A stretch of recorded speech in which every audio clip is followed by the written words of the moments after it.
কি বানিয়েছো গো? Mix noodles. ও এগ আছে, সুইট কর্ন আছে, সমস্ত ভেজিটেবল আছে, দারুণ খেতে লাগবে।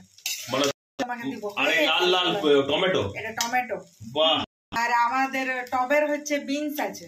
ও আমাদের নিজেদের মানে গাছের। হ্যাঁ। কই গো তোমার মিক্স চাউমিন হলো? তোমার একটুতে অস্থির না? কেমন বাহ দারুণ লাগছে দেখতে। এবার খেতে কেমন লাগছে সেটা দেখবো। রাজমিত আমার কাছে বসে আছে জানো, আমি একা নই।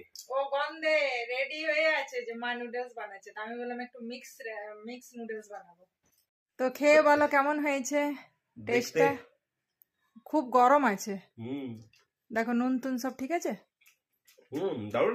একটু ফু দাও, ফু দাও, ফু দাও, ফু দিয়ে ওকে খাও। কেমন লাগছে বাবা? ভালো।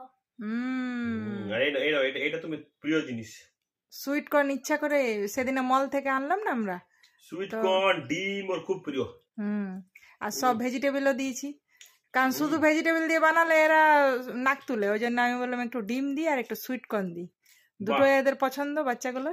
তো আপনারাও বাড়িতে বানান আর পুরো ফ্যামিলিকে ভালো ভালো বিকেলবেলায় খাবার বানিয়ে খাওয়ান।